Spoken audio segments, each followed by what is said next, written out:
રાત્રે પેલા રીમા ગરમ થાય ને બધું બસ કુલ અડધી ને તો અમારે પછી એમાં લાખોનું નુકસાન થઈ જાય. અને એક આ છે ને મારું ક્રિકેટ હું કટે જ નહીં નથી સમજાતું. કઠવા હું ખાલી 6 કલાકની જ ઊંઘ કરું છું હોય કે ઈ તો મને કરવા દ્યો. કયું ગીત ગાતી હતી?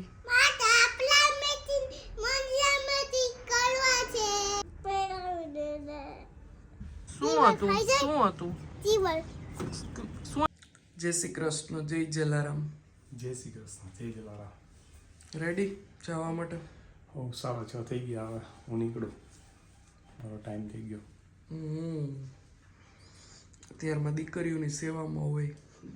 ગીઝર ચાલુ કરી દીધું, ડોલ ભરી દીધી. ઈ આ બેન માટે કરવું પડે ને એને, ગીઝર હોય ને એટલે.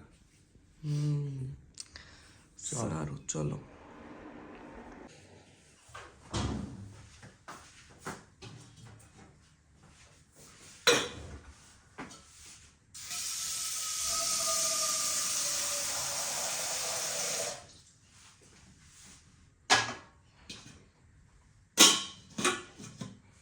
જય શ્રી કૃષ્ણ, જય જલારામ બધાને. તો આજે બનવાના છે રવાના ઢોકળા. એકદમ સોફ્ટ કેવી રીતે બનાવવા, અને આજે બનવાના છે વટાણાવાળા. તો ચલો જોઈ લઈએ. રવાના ઢોકળા બનાવવા માટે આપણે ટિફિનમાં પણ લઈ જઈ શકીએ ને એવા સોફ્ટ અને ક્યારેય કોરા ન પડે એના માટે એક વાટકી મેં રવો લઈ લીધો છે. ખાટી છાશ અને નમક એડ કરી દીધા છે. ખાટી છાશનું એટલા માટે મેઝરમેન્ટ નથી આપતી કારણ કે આપણે આવું ઢીલું બેટર રાખવાનું છે, એટલે એટલી છાશ નાખવાની. જુઓ, આ મેઇન સ્ટેપ છે ઢીલું બેટર રાખવાનું, અને જે આપણે એને રેસ્ટ આપવાનો છે 10 થી 15 મિનિટનો, એટલે વધારે થીક થઈ જશે. જય શ્રી કૃષ્ણ અંશીબેન. જય જલારામ. ખાલી સ્કર્ટ પહેર્યું તું બેને, એટલે માનતા નહોતા રાત્રે. આવી ઠંડીમાં પછી નીચે ચોયણી પહેરાવી છે, એટલે સાવ અમે અત્યારે ઓલું હોય ને આપણે પ્રદર્શનમાં કેમ ગયા હોય એવું લાગે છે મારે. રેસ્ટ આપ્યા પછી જો બેટર વધારે થીક થઈ ગયું હોય તો એમાં ખાટી છાશ પાછી એડ કરી દેવાની. અને મારે અહીંયા 2 થાળી જેટલું ઢોકળાનું બેટર છે, પણ તમારે છે ને બને ને તો આ બેટર રેડી કરી લેવાનું. જેમાં ઇન્ગ્રીડિયન્ટ નાખવા હોય એડ કરી દેવાના, પણ પછી છે ને એક થાળીમાં જ ઈનો એડ કરવાનો, એટલે એનાથી છે ને બહુ જ સરસ ઢોકળા બને છે. મેં આમાં કાચા વટાણાને અધકચરા પીસીને એડ કર્યા છે, અને ઈનોનું જે પેકેટ આવે ને એમાં અડધાથી પણ ઓછા ઈનો આમાં એડ કર્યા છે. મારે 2 પ્લેટનું બેટર હતું, બરાબર. હવે આને છે ને એક જ સાઈડ ફેરવી લેવાનું છે 1 થી 1.5 મિનિટ સુધી. બધું સારી રીતે મિક્સ કરી દેવાનું અને એક જ સાઈડ ફેરવી લેવાનું. પ્લેટને ઓઇલથી ગ્રીસ કરી લીધી છે. આ ઢોકળા થોડાક ભૈરા જ સારા લાગે, એટલે એ રીતે બેટર ભરવાનું. પછી છે ને આપણે આને પ્લેટને છે ને આ રીતે બધાને મેં જોયું છે પછાડતા હોય આમાં પ્લેટને નીચે પ્લેટફોર્મ ઉપર. એ રીતે છે ને ક્યારેય પછાડવાની નહીં, એનાથી રવો ઓછો ફૂલશે. ખાટા ઢોકળા, ઈડલી, કોઈ પણ વસ્તુ એવી રીતે પછાડવાની નહીં, બરાબર. પછી હવે એમાં આપણે લાલ મરચાંનો ભૂકો, ધાણા બધું એડ કરી શકીએ છીએ. મકાઈના દાણા છે, આદુ મરચાંની પેસ્ટ, પણ મેં બાળકો માટે બનાવ્યું હતું એટલે એ રીતે કાંઈ નથી કર્યું. સ્ટીમરને પહેલાં જ ગરમ કરી લેવાનું ને પછી જ એમાં પ્લેટ મૂકવાની, અને હાઈ ફ્લેમ પર રાખવાનું. જો હવે ઢોકળા બની જાય ને એટલે એને છે ને નાઇફથી ચેક કરી લેવાનું, અને બની જાય ને એટલે તરત જ એમાં આ રીતે સિંગ તેલ લગાડી દેવાનું. 1 થી 1.5 મિનિટ પછી આપણે છે ને આવી રીતે કાપા પાડવાના. મારે થોડીક ઉતાવળ હતી હિયાબેનને લંચ બોક્સમાં, એટલે મેં તરત જ કાપા પાડી લીધા, અને પછી તાવીથાથી જ આવી રીતે એકસાથે કાઢવાના. ક્યારેય નાઇફથી નહીં કાઢવાના, એ અડધા અડધા નીકળે. આપણે છે ને એક સરખા નીકળે ને એટલા માટે તાવીથાથી જ કાઢવાના. જો એકદમ જાળીદાર, પોચા અને એકદમ ફ્લફી સરસ બન્યા હતા. તો જરૂરથી ટ્રાય કરજો અને મને કહેજો. બહુ ટાઈમ પહેલાંની રિક્વેસ્ટ આવી હતી, ત્યારે મેં મકાઈના બનાવ્યા હતા. ચલો, હિયાબેનની આજ વેન આવી ગઈ છે, એટલે ચા પીવાની રહી ગઈ છે અમારે. શું જય શ્રી કૃષ્ણ બેટા. શિયાળો હોય ને એટલે થોડું ક્યારેક થઈ જાય 2-3 મિનિટ જેવું, વધારે તો ન ઊભા રાખીએ લેટ, કારણ કે ઉઠવામાં ને એમ થોડુંક છોકરાઓને થઈ જતું હોય આઘા પાછું, એટલે. શું હાલો હવે હાલો, તું સુઈ જાનું, આ બધા પથારા ઉપાડ લો, હાલો દાંતીઓ ને બધું, હાલો. આપે દે મોમન. માનસીબેન સૂઈ ગયા છે અને આજથી આપણે શુભ શરૂઆત કરી છે યોગા કરવાની. યોગાનું મેટે જો ધૂળ ધાણી થઈ ગયું છે એટલે હવે છે ને આજથી કરવા છે, કારણ કે મેં દિવાળીનું કામ શ્રાદ્ધમાં સ્ટાર્ટ કર્યું હતું તો ત્યારથી બંધ થઈ ગયા છે યોગા. તો હવે તો કેટલા 8 દિવસથી તો ખાલી વિચાર જ કરું છું કે કરવા છે, કારણ કે મેં તમને કીધું ને એમ કે સવારમાં મારે એડિટિંગનું કામ કરવું પડે. એ આંસી હવે મને રાત્રે નથી કરવા દેતી એટલે સવારમાં મારે 1-1.5 કલાક ઈ ચાલે. હજી આજે ઈ બાકી છે હજી, પણ હવે વિચારી લીધું છે કે નહીં આ બધું ચાલ્યા જ કરશે, પણ હવે છે ને પછી થોડુંક ધ્યાન રાખવું જોઈએ, કારણ કે 30 પછી છે ને ક્યારે શું બીમારી આવી જાય ને ખબર નથી પડતી. ને આ જરૂરી છે આપણી લાઈફમાં. જેમ ખોરાક લેવો, શ્વાસ લેવો, એમ જેટલું જરૂરી છે ને એટલું જ યોગા, એક્સરસાઇઝ બધું જરૂરી છે. એટલે ખાસ કરીને કપાલભાતી, અનુલોમ વિલોમ સાથે થોડાક સૂર્ય નમસ્કાર, અને મેઇન જે મારી લાઈફમાં જે મને એમ થાય છે કે એ કરવું જ જોઈએ આપણે બધાએ હાઉસવાઈફે, એ છે ઓમકારના જાપ. મારી મમ્મી આ ઉંમરે, ઘણા લોકો મને છે ને હું મોરબી ગઈ ને ત્યારે કમેન્ટ કરતા હતા કે તમારા મમ્મીના મોઢા ઉપર આમ એકદમ સ્માઇલ, તેજ બધું દેખાય છે, ફેસ ઉપર તેજ. તો એ દિવસમાં એ ડેઈલી ઓમકારના જાપ કરે છે, 3 વાર નહીં પણ 5 વાર, 7 વાર, 9 વાર એવી રીતે. એટલે આ વસ્તુ તમે ખાલી 2 થી 3 દિવસ માટે ટ્રાય કરો, જે આપણને સ્કૂલમાં કરાવતા હોય. હિયાને ડેઈલી કરાવે છે, આંસીને ડેઈલી કરાવે છે સ્કૂલે.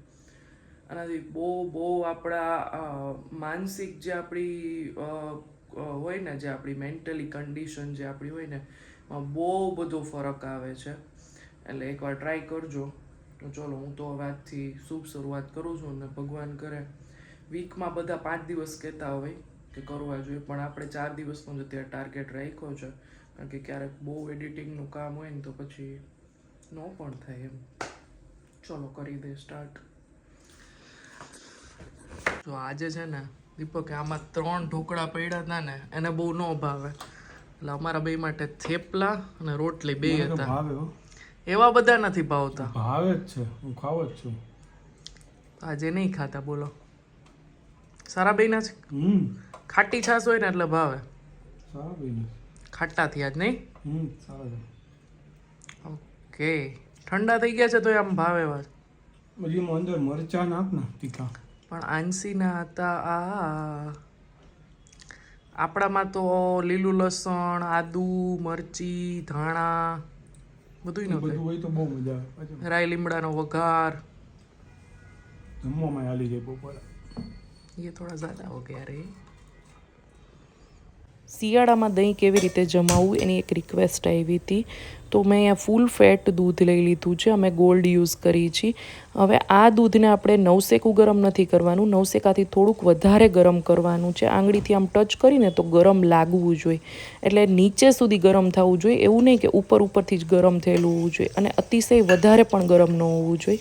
હવે એમાં 1 ચમચી મેરવણ એડ કરી દીધું છે, દહીં એડ કરી દીધું છે. પછી આવી રીતે ચમચીથી આખા દૂધમાં ફેરવી લેવાની ચમચી. પછી સારી રીતે એને ઢાંકી દેવાનું, અથવા મિલ્કન કે બરણી કે એમાં જમાવાનું, ને ગરમ જગ્યાએ રાખવાનું, એટલે સરસ જામી જશે. એક કમેન્ટ આવી હતી કે તમારે આંસી જીદ કરે અને માને નહીં ત્યારે તમે શું કરો છો. મારો આખો દિવસ એમાં જ જાય છે, એમ કહી દે. યાર ખીજાવવું પડે. હા, થોડુંક મારવું પડે, થોડીક સર્વિસ કરવી પડે છે. બહુ તોફાન કરે, એવા તોફાન કરે કે જે ન કરવાના હોય. હા, કેમ કે એ ક્યારેક લાગી જાય એવું થાય, એટલે એના માટે ક્યારેક ખીજાવવું પડે. સર્વિસ કરવી પડે. હું ગરમ થાઉં ત્યારે રીમા ઠંડી રહી, જ્યારે રીમા ગરમ થાય એના ઉપર ત્યારે મારે ઠંડુ રહેવાનું. બે છોકરીઓમાં એ જ રીતે કરી છે. અમે બે જ રીતે કરીએ, બે સાથે ન થાય. કાલે જ થયું તું એવું. કાલ રાતની જ વાત કરી. કાલ રાત્રે પેલા રીમા ગરમ થાય ને, મેં તું બસ કુલ. અડધી કલાક પછી હું ગરમ થયો, એટલે રીમાએ કહી દીધું બસ હાલો. ત્યારે જ મેં કીધું તું, મેં તો હમણાં તારો વારો છે જ થોડીક વારમાં. મારે વહેલું શું હોય ને એ સુવા દે નહીં. આંસી સુવા જ નહોતી ને. કાલે મારે એક શૂટિંગ, 6 વાગે ઉઠવું હોય રોજ. એ 11:30 12 એટલું વગાડે, મારાથી ઊંઘ પૂરી થાય નહીં. અને પછી અમારે છે ને એમાં એવું હોય કે ક્રિકેટ રમવા ન જાય ને તો અમારે પછી એમાં લાખોનું નુકસાન થઈ જાય અને એક આ છે ને મારું ક્રિકેટ હું કટે જ નહીં નથી સમજાતું. કઠવાની કઈ વાત જ નથી, ખાલી વાત જ છે. બસ મારું ક્રિકેટ ને જીમની જ વાત કરતી હોય. ઈ છે ને આપણને એમ કહે રાત્રે ને વહેલું સૂવું હોય ને તો ઈ કે હું ખાલી 6 કલાકની જ ઊંઘ કરું છું હોય કે ઈ તો મને કરવા દ્યો. હવે ઈ આપણા માટે 6 કલાકની ઊંઘ કરે છે. સવારમાં જાણે કેમ આપણા માટે ઈ જાતો હોય લાખો લેવા માટે એવું કરે આપણી યારે. પછી આપણે કહીએ કે નો ઊંઘ તો જોઈએ ને. અમે કહીએ તો ઉતાર્યો 8 વાગ્યા સુધી 8:30 સુધી પણ તો વેલું શું હોય? સુવાની ના નથી પણ આંસી નો સુવા દે તો અમે શું કરીએ? હું ખાલી એમ જ કહું વેલું શું હોય. પહેલા આપણે કેટલા વાગે સુઈ જતા આંસી નહોતી ત્યારે? અમે કોઈ દી ના પાડી કેટલા વાગે? 4 વાગ્યાના ચોઘડીએ ઉઠી જવાનું હોય. એના બદલે આપણે બ્રહ્મ મુહૂર્તમાં. હા કાલથી ચાલુ કરો તમે. કાંઈ અવાજ ન આવવો જોઈએ ઘરમાં ખાલી. કાલથી 9:30 સુઈ જશું. એ છૂટ જ છે.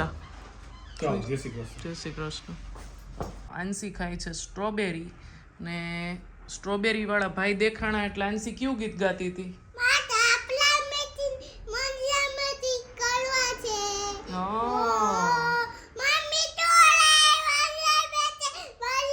બસ મીઠુડિયારે કરવા ચાલો. એટલે આંસીના મોજ આવી ગઈ અને સ્ટ્રોબેરી બહુ ભાવે એટલે મારે કપડાં મેચિંગ કરવા છે ને બહુ આનંદમાં આવી ગયો મારો દીકરો. કા સ્ટ્રોબેરી ને દાડમ બે બહુ ભાવે ને આંસીને. અમને શરદી થાય ને એવું જ બધું ભાવે. જામફળ કેળા. કા તો આ છે ને સવારે આ ટી શર્ટ પહેર્યું તું અત્યારે ગોતીને કાઢ્યું ધોવામાં જેવું નાખતી હતી ને કપડાં કારણ કે એ આવે પછી જ વોશિંગ મશીન ચાલુ થાય તો પાછું સ્કર્ટ પહેરી લીધું છે ને એને ટી શર્ટ પહેરવું જ. બોલો આ 3 દીથી આ સ્કર્ટ પહેરે છે. હવે તો આ હદ થઈ ગઈ છો આંસી હાચે.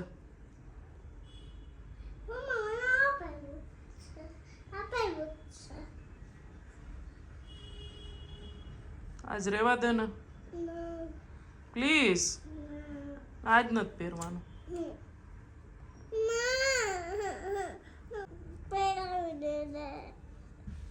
પ્લીઝ યાર. ના મને પહેરાવી દે.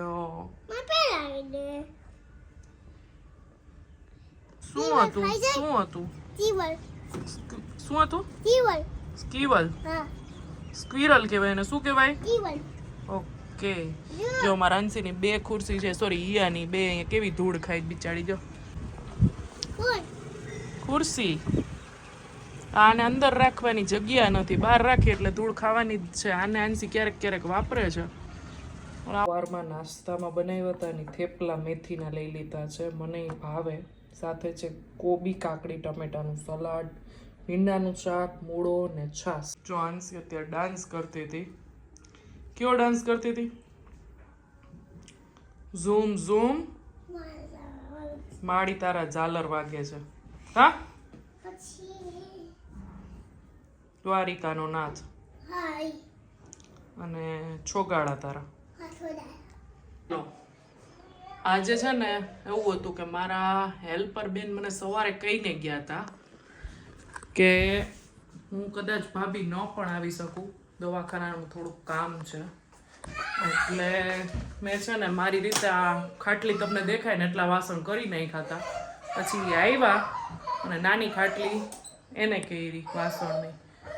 જીવ એવો છે હવે શું કરીએ એટલે એ રીતનું છે. આપણે દુનિયાની ગમે એ છેડે જાય ને આપણને કામની જ ઉપાધિ હોય.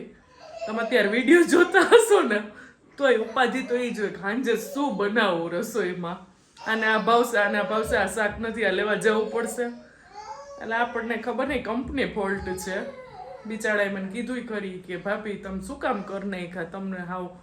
પણ મેં કીધું મારો સ્વભાવ એ રીતનું શું કરવું મેં કીધું. એટલે એવું છે. અહીંયા જ વિડીયોનો એન્ડ કરું છું. અને બહુ ટાઈમ પહેલાં રિક્વેસ્ટ આવી હતી કે તમારા મેરેજના ફોટા બતાવો. તો જો બધાની ઈચ્છા હોય જોવાની તો કમેન્ટ કરજો આજના વિડીયોમાં. તો નેક્સ્ટ વિડીયોમાં તમને અમારી ચૂંદડીના ફોટા બતાવશું ને પછી મેરેજના બતાવશું. બરાબર. જય હિન્દ જય ભારત. આવજો બધાય.